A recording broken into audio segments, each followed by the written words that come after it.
When President Abraham Lincoln frees the slaves in 1863, he says he puts the Civil War on the side of the angels.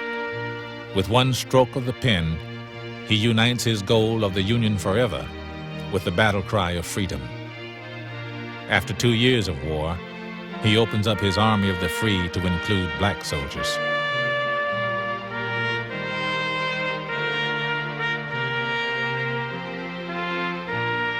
The first regiment of free black Americans to be recruited is the 54th Massachusetts Volunteers.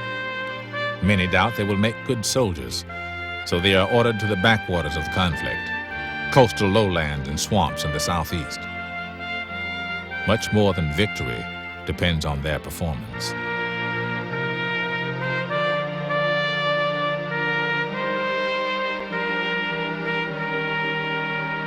The men of the 54th embrace the challenge. They see Lincoln's side of the angels as their side, the side of the swamp angels.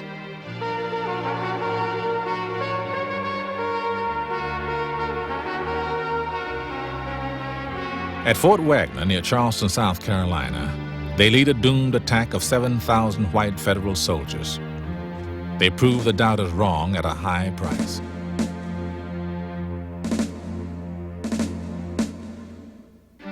The first recorded praise for their heroic assault comes from the enemy.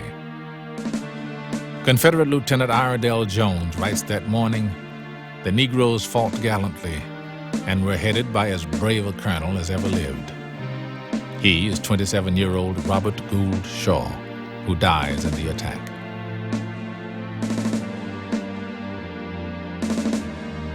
As rebels in Fort Wagner bury Shaw and his men in a mass grave, the spirit of the fallen begins to rise above the bloody ramparts. It reaches across the sands and beckons survivors to fight again, to overcome all odds, all doubts, to again answer the call from a man whose spirit inspired them in the beginning. A former slave whose very life embodies the issues of the war, Frederick Douglass is the most prominent black American of the era. He has convinced Lincoln to use black Americans as soldiers. "We are striking the rebels with our soft white hand," he says, "when we should be striking with the iron hand of the black man." Hundreds in New York enlist at rallies hosted by Douglass. There are those who say that the colored man has had his manhood crippled for 200 years and that he is not capable of fighting for anything. So they deny him a place in the line of battle. And there are those who fear servile rebellion and will not permit the arm of a slave to defend the Union against the arm of the slaveholder. But Massachusetts, first in the War of Independence, first to break the chains of her slaves, Massachusetts called you to arms as her soldier. Mr. Douglass! My name is Joseph Williams. I'm a free colored man.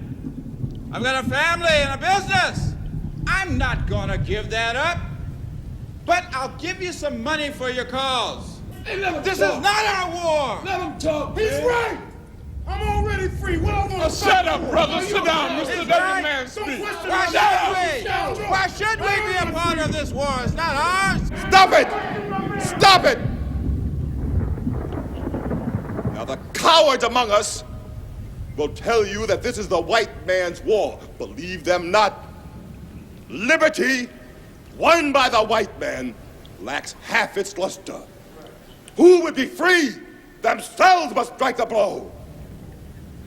Better to die free than live as a slave. By all the ties that bind you, by all the dreams you cherish for the freedom of your children, by all the ties of blood, I urge you to rise up and smite with death the powers that would bury our government and our liberty in the same hopeless grave. Do not delay. The day is dawn. The gates of our prison are half opened. One gallant rush, and millions of our sisters and brothers will march forth to liberty. Do not hesitate. The day is dawn. Men of color, To arms! To arms! His first recruit is his youngest son, 18-year-old Charles Douglas. He and his 20-year-old brother Lewis are printers working at their father's abolitionist newspaper in Rochester. Both enlist in March of 1863. Among other New Yorkers caught up in Douglas's drive is 16-year-old Miles Moore from Elmira, a musician in Company H, and principal musician 27-year-old William Netson from Niagara of Company K. A married clerk from Brooklyn, Peter Vogelsang, is drawn to the Douglas Crusade. He enlists in April and becomes quartermaster sergeant. Recruiters across the North and Canada circulate the printed words of Douglas to fill the ranks with others. Once let the black man get upon his person the brass letters U.S. Let him get an eagle on his button and a musket on his shoulder and bullets in his pockets. And there's no power on earth which can deny that he has earned the right to citizenship in the United States. After drilling 3 months near Boston at Reedville Camp, the 54th makes a stunning entry when it disembarks from a transport ship and marches into occupied Beaufort, South Carolina on June 3, 1863.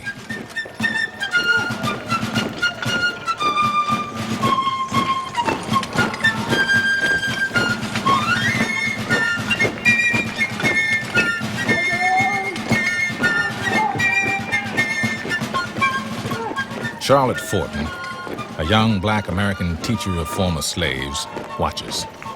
She writes in her journal, "'Tis a splendid-looking regiment, an honor to the race."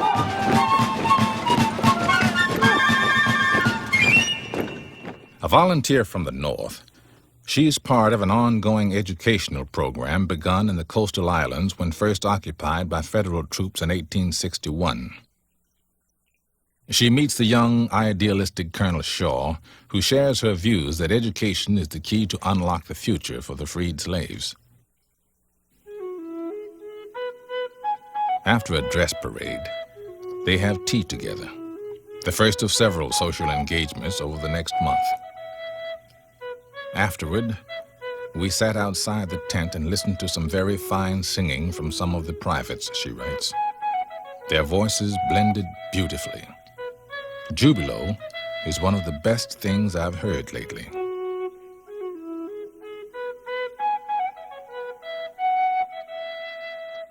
While they may have sung like angels, the 54th came south to fight. In mid-July, their chance comes. Federal General Quincy Gilmore launches an expedition against Charleston. Because the war started there with the firing on Fort Sumter, Charleston has high symbolic value to both sides. The Confederates ring the harbor and its islands with strong forts. Chief among these is Fort Wagner on Morris Island. A mountain of sand bristling with large cannon, it looms as a challenge to the Federals. On July 16, 1863, Gilmore lands his army on Morris Island to assault Fort Wagner. The 54th is part of a diversionary attack on adjacent James Island. Their attack is intended to divert Confederate attention from Gilmore.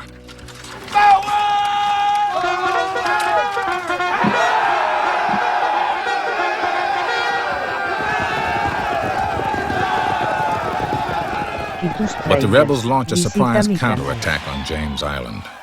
It threatens to trap an entire white regiment, the 10th Connecticut. 3 companies of the 54th fight hard to slow the Confederate assault. It allows the Connecticut men to retreat to safety.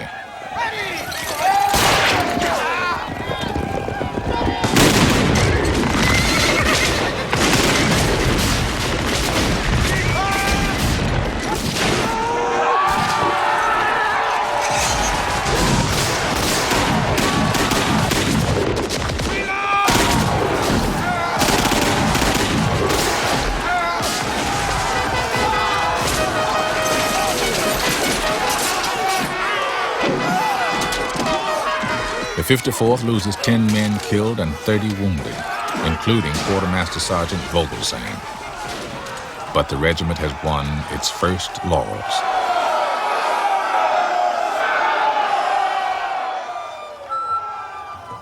First Sergeant Robert Simmons of Company B is cited for gallantry. He writes his mother the next day, "We fought a desperate battle. God has protected me through this, my first fiery leaden trial, and I do give him the glory and render praises unto his holy name." The Swamp Angels earned their nickname, marching all night and the next day across marshy James Island to reach Gilmore's army in front of Fort Wagner. Simmons closes his letter, "God bless you all. Goodbye. Likely we shall be engaged soon." The 54th volunteers to spearhead an attack against Fort Wagner by 12 white federal regiments. As night descends on July 18, 1863, a massive naval bombardment of the fort ends, and the troops advance. Confederate cannon from Wagner and the entire harbor decimate the ranks. The assault force suffers 1,515 casualties, with the 54th losing 247 of 600 who charge. Last to leave the parapet of the fort under fire is the lion of the regiment, Sergeant Major Lewis Douglas, son of Frederick Douglass. Lewis writes his fiancée, Amelia Logwin of Syracuse, New York, "DeForest of your city is wounded. George Washington is missing. Jacob Carter is missing. Charles Reason, wounded. Charles Whiting, Charles Creamer, all wounded. I had my sword sheath blown away while on the parapet of the fort," he writes. "Swept down like chaff, still our men went on and on. This regiment has established its reputation as a fighting regiment. Not a man flinched, though it was a trying time. Men fell all around me. A shell would explode and clear a space of 20 feet. Our men would close up again, but it was no use. We had to retreat, which was a very hazardous undertaking. How I got out of that fight alive, I cannot tell. But I am here." Lewis scales the deadly slope with Colonel Shaw, and in the thunderous voice of his father shouts, "Come, boys, come. Let's fight for God and Governor Andrew." Shaw dies on the parapet. Sergeant William Kearney of Company C holds the flag aloft atop the fort. He takes wounds in both legs, his chest, and right arm. As the firing dies down, he slumps on the outer slope. Kearney and 147 other wounded now face a grisly journey back to the Union lines in the dark. Lieutenant Colonel Edward Hallowell, second in command, is shot in the groin, but manages to pull himself to safety. Private Isom Ampe of Company K, age 21, searches in the dark for his older brother Thomas. Both are farmers from Newport, Indiana. Only Isom will return home. Thomas is buried with Colonel Shaw and 30 others. Kearney crawls on one knee through the darkness, carrying the tattered flag. A deeply religious youth of 22, he has interrupted plans for the ministry to fight with the 54th. He undoubtedly implores his Creator for strength. Long after his comrades reach safety, Kearney staggers into the crowded, lamp-lit tent with the flag. Cheers resound as he says, "The old flag never touched the ground, boys." Sergeant William Kearney is the first black American soldier to win the Congressional Medal of Honor. When the burial truce ends, General Gilmore lays siege to Fort Wagner with 10,000 men and a naval flotilla.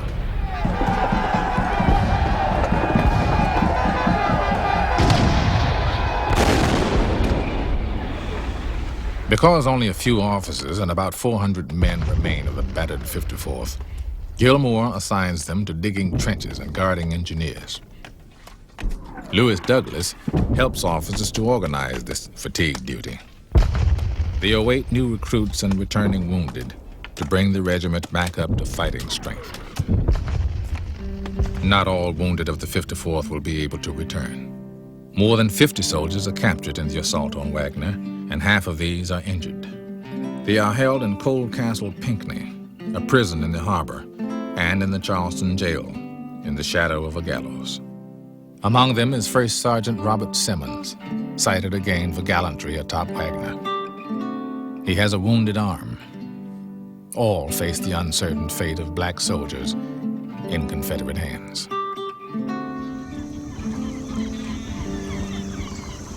The wounded who are not captured are moved by sea down to Beaufort. Sergeant Kearney and Lieutenant Colonel Hallowell are among them. A silent crowd of freed slaves watches the sad procession as the wounded are moved from ship to waiting wagons. The 54th had given them pride and hope when it arrived in June. Now they want to help. Many bring beef and chicken broth. Others help with bandages.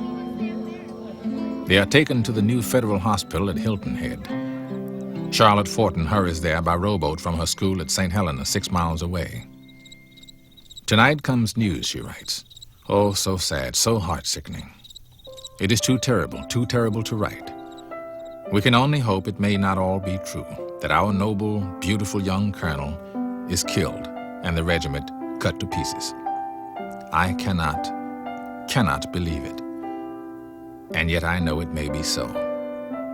But oh, I am stunned, sick at heart. I can scarcely write. Thank heaven they fought bravely. It was with a full heart that I sewed up bullet holes and bayonet cuts, she writes.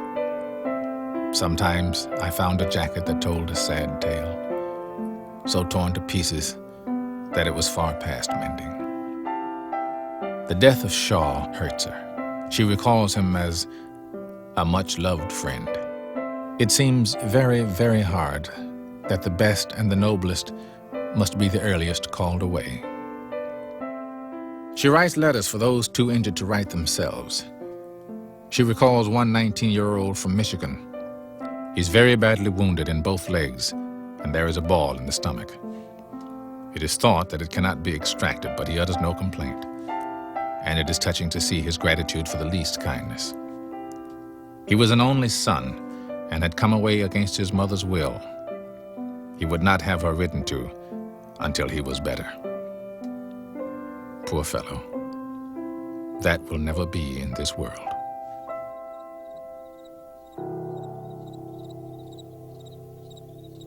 "24 of the wounded from Fort Wagner die. Others slowly return to siege duty on Morris Island. The rebels inside Fort Wagner put up a stubborn defense against the ongoing bombardment. Supplies and new troops are brought in at night by rowboat. Wagner looms ever stronger.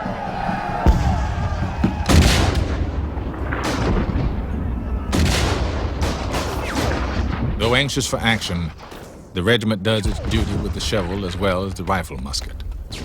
White engineers design and build 5 parallel lines of trenches, each successively closer to Fort Wagner. They prefer to work with the 54th, who complain less about the manual labor. They are also steadier under the nearly constant artillery and sniper fire.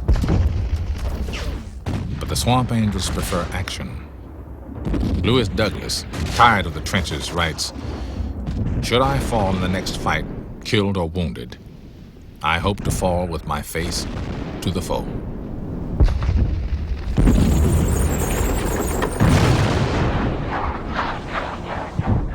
Miles of trenches with 18 bomb-proofs and 89 cannon emplacements are dug. 46,000 sandbags, gabions, and fascines are filled with earth, and wharves and landings are built, all by the labor of General Gillmore's army. But fully half of the labor is done by his comparatively few black troops, specifically the 54th Massachusetts and the newly arrived 3rd United States Colored Troops.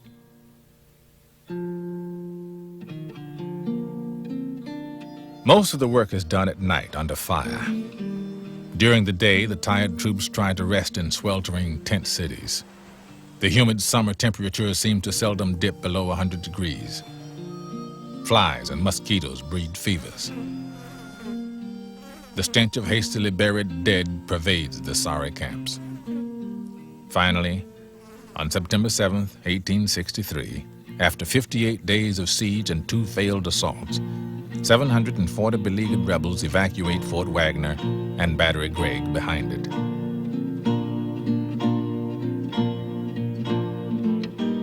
Gilmore's army occupies the forts.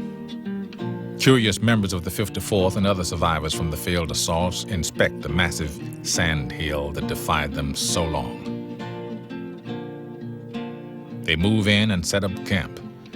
They turn the guns toward the enemy, emplace new ones, and open fire. Y tus trailers, visita mi canal. Some say the 54th took its pet name from the Swamp Angel, a rifle cannon that lobbed 200-pound shells into Charleston. The 54th helped install it in a marsh between James and Morris Island.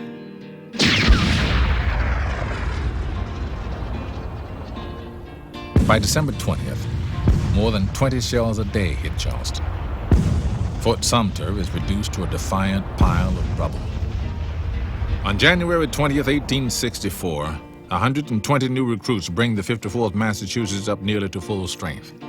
Among these is 25-year-old John Gooseberry, a seaman from St. Catharines, Canada, who serves as Company E musician. Also arriving is Harrison Lee, then a strapping 21-year-old laborer from New Bedford, Massachusetts. He joins Company D. The men of the 54th see the result of their steadfastness in the arrival of other new black units, such as the 3rd United States Colored Troops. Across the nation, more than 100 regiments are raised. Of the more than 179,000 who serve, at least 33,000 never come home. And home for the 54th is an area of constant concern. As the siege drags on, they get depressing letters. Families write of financial hardship because since enlistment, the men have never been paid. They had been promised $13 a month, which white soldiers receive. But federal agents had offered only $10 a month, the wage allocated to colored laborers. And this was further reduced by a $3 clothing allowance, leaving only $7 a month. A joke. So from the first, they have refused the insulting $10 rate. While on Morris Island, they again refuse. Yet they stay on duty. They want to prove that black Americans are equal as soldiers and citizens. Despite the absence of pay, the men remain enthused about the regiment and its purpose. Lewis Douglas writes to his fiancée, "I must bid you farewell should I be killed. Remember, if I die in a good cause. I wish we had 100,000 colored troops. We would put an end to this war." On January 29, 1864, the 54th at last heads for action. They are reunited with Colonel Hallowell, now fully recovered and in command. They join the invasion force of 7,000 troops under General Seymour. Target is Tallahassee, capital of Florida. After landing at Jacksonville, the Army marches unopposed along a railroad line connecting the two cities. The rebels make their stand at the crossroads of Olustee Station.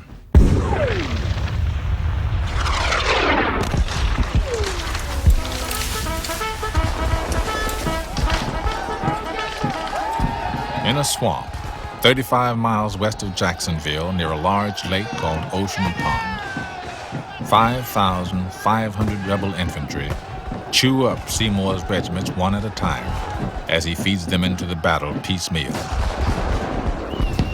Fighting stretches across swampy fields, coastal pine woods, and marshy clearings.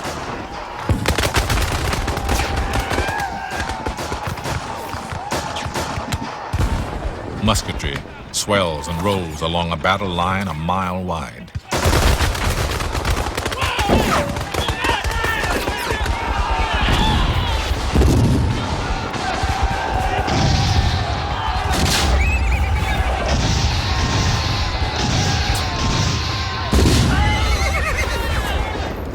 The rebels gain more momentum when the 7th Connecticut is driven from the field. Confederate cavalry runs down the fleeing troops.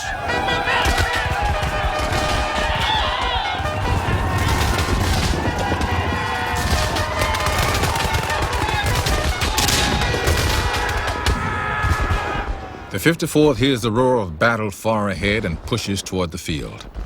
It is met by hundreds of retreating Federal soldiers and wounded, black and white. An aide gallops up to Colonel Hallowell and shouts, "For God's sake, Colonel, double quick or the day is lost." The 54th, under heavy marching order with full packs, drops them and hastens to the front. Once again, the Swamp Angels are marching at the double quick to the rescue.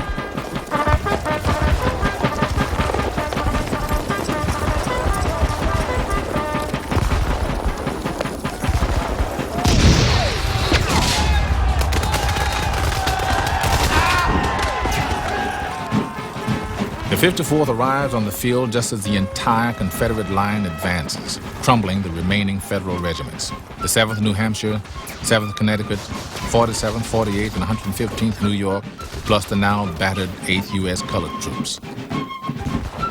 The 8th U.S. Colored Troops loses 300 men and its colonel in their baptism of fire.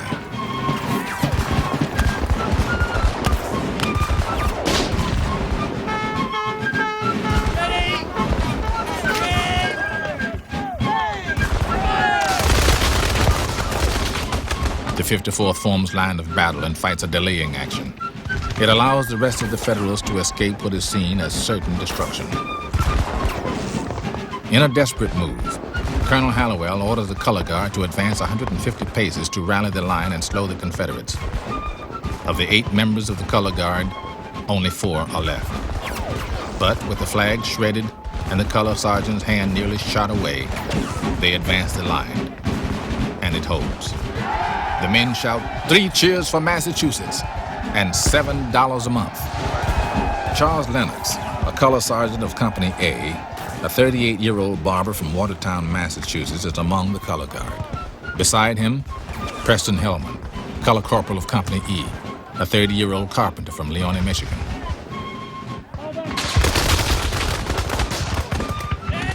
Time after time, the 54th fires volleys to stem another Confederate advance, while the routed Federal Army continues to retire.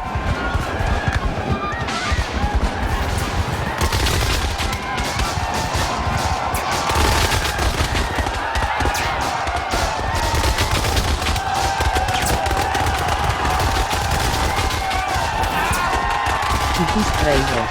Visita mi canal.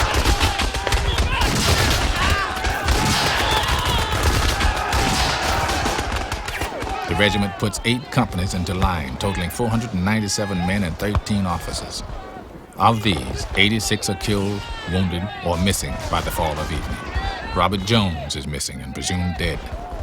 A 20-year-old member of Company I, he is a farmer from Hamilton, Ohio. Sergeant Thomas Bowman, 27, and Sergeant George Lipscomb, both of Company I, are boatmen from Cincinnati.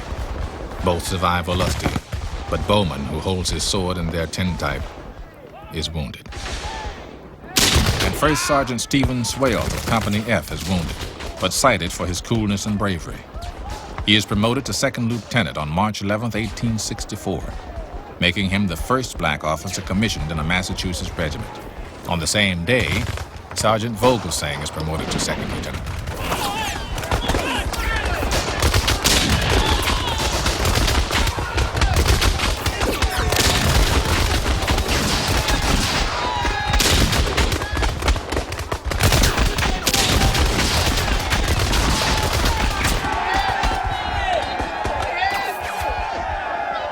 A newspaper reporter with General Seymour's army reports, "Had it not been for the glorious 54th Massachusetts, the whole brigade would have been captured or annihilated.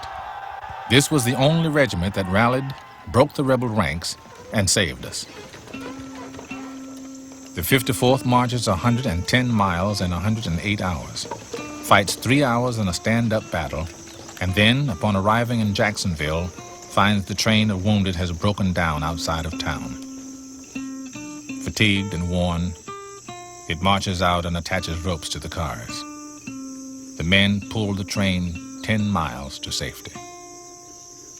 Charles Lennox writes only 3 days later, "We have been in another battle and were defeated."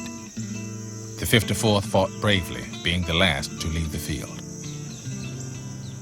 Federal losses amount to 1,860 men, 34% of the invasion force. The rebels lose 946 men. On April 8, 1864, the 54th returns to Morris Island, where the encirclement around Charleston continues. The tedium of camp life and occasional sorties during the ongoing bombardment is broken on September 28, 1864, when the 54th Massachusetts, at last, is paid. After refusing to accept the colored laborer wage of $10 a month, the regiment is paid the full and promised amount of $13 for each of the 18 months served. Federal recognition of black American soldiers as being equal to whites is at last official. Final skirmishes involving elements of the 54th Massachusetts stretch over the remaining 5 months of the war.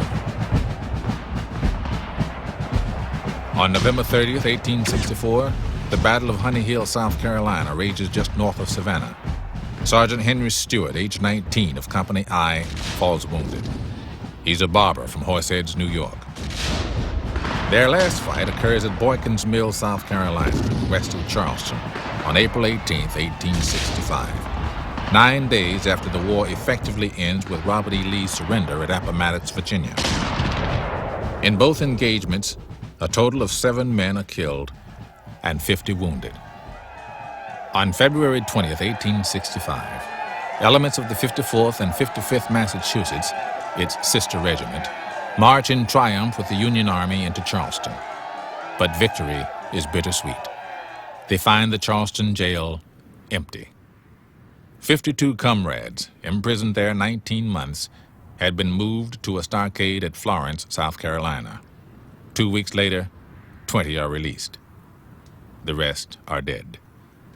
Among them is Sergeant Robert Simmons, who did not survive amputation of his wounded arm. Of the regiment's roster, 213 die from battle, imprisonment, or disease.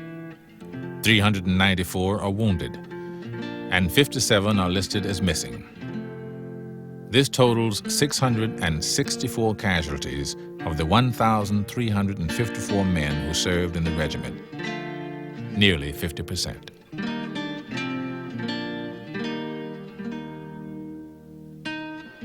And yet, when the victorious Union armies pass in the Grand Review in Washington, D.C. at the war's end, no black regiments are invited, though they comprise 10% of the forces then under arms.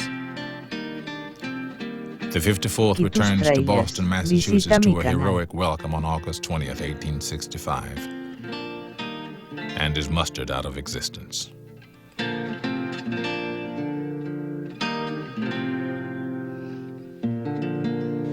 But we should never close the book on the 54th Massachusetts.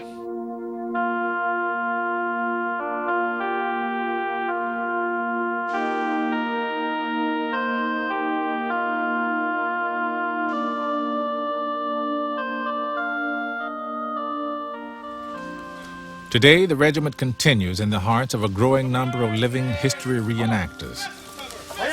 Get online, boys! Quicker now! Quicker now! Firing by company! Fire by company! Ready! Right shoulder. Hey! Coming over! Fire! Reload! Load, come ready! Recruited initially to help produce the film Glory, these dedicated amateur historians bring the 54th Massachusetts to life for the general public.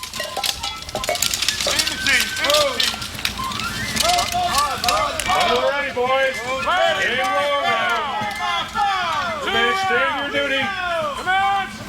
Firing by file. 2 rounds. Pick it up now. Pick it up. Keep firing. Keep firing. Come on. Boys, steady now. Their authentic impressions of life in camp, on the march, and in battle elevate public awareness of the contribution of the black American soldier in the Civil War. Lord, you didn't have to do it, but you did, Lord. Look down with your finger of love. You touched us one by one, Heavenly Father, to endure the hell of war, Heavenly Father. Oh, Lord, be with us in the next day. The original 54th Massachusetts was a deeply religious regiment comprised of highly literate men. They wrote with eloquence and read often, especially from the Bible. Thank you. Thank you. Yes. Thank you, Jesus. Yes. Thank you. One flag of the regiment bore a gold cross and star with the Latin script "In hoc signo vinces," meaning, "In this sign, conquer." It expressed the belief that theirs was a mission of high purpose. Today's 54th Massachusetts reenactors mirror this belief. Sing it again. Sing it again. Yes. Sweet chariot. Yes. Yes. Yes. Sing it. Sing it. Go ahead. Sing it. Sing it. Go ahead. Sweet chariot. Yes. Yes. Oh yeah. Carry me home. Oh, all right. Amen. Amen. Amen. Amen. Of the 50,000 living history hobbyists involved in Civil War portrayals, only 15 were black prior to the making of the film about the 54th. Now there are more than 100.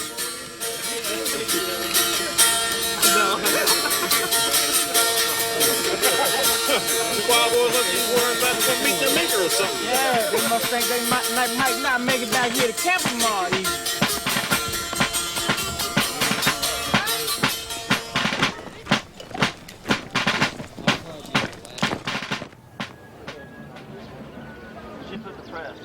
On Memorial Day, 1989, the 54th combines with white reenactors, both federal and Confederate, to help rebury 19 actual members of the 54th and 55th Massachusetts whose common grave had been accidentally unearthed near Charleston.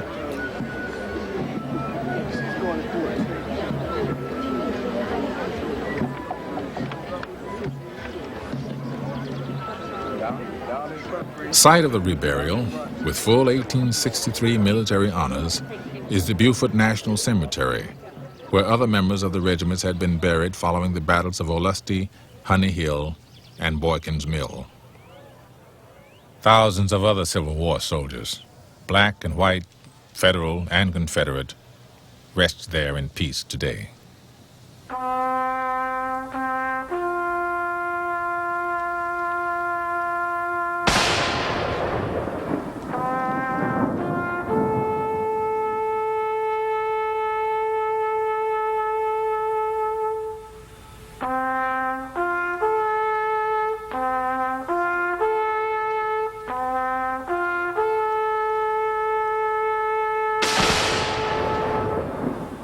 A nameless member of the 54th had been heard to utter in the moments before the assault, "Tonight, we'll sleep in Fort Wagner." Today, those who died there, including Colonel Shaw, still sleep there, beneath the waves of the Atlantic, which washed the site of the 54th's trial by fire.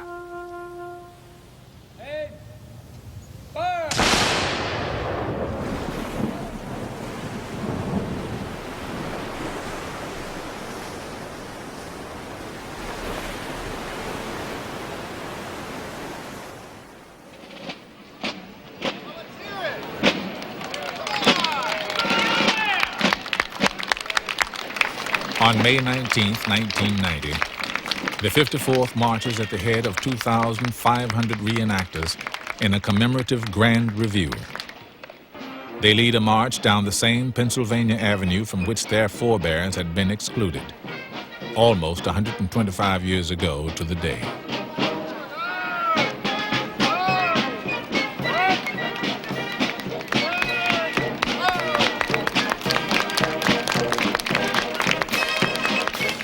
No longer relegated to the backwaters of history, the Swamp Angels are welcomed home.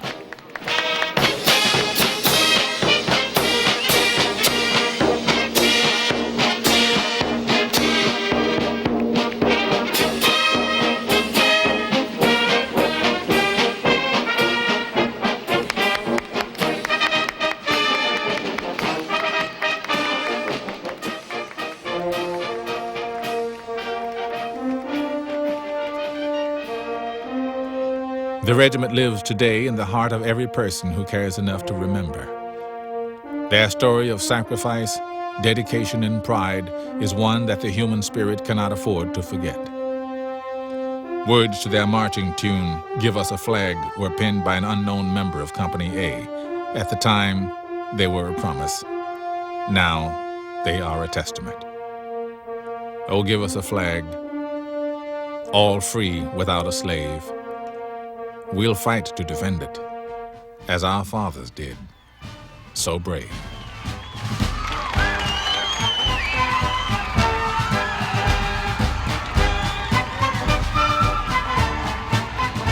When black leader William Nell stood with his old friend Frederick Douglass watching the 54th March through Boston and into what both men knew would be history, he turned to Douglass with tears in his eyes. Nell spoke both an epitaph and a prologue when he said, "Glory enough for one day. Aye, indeed, for a lifetime."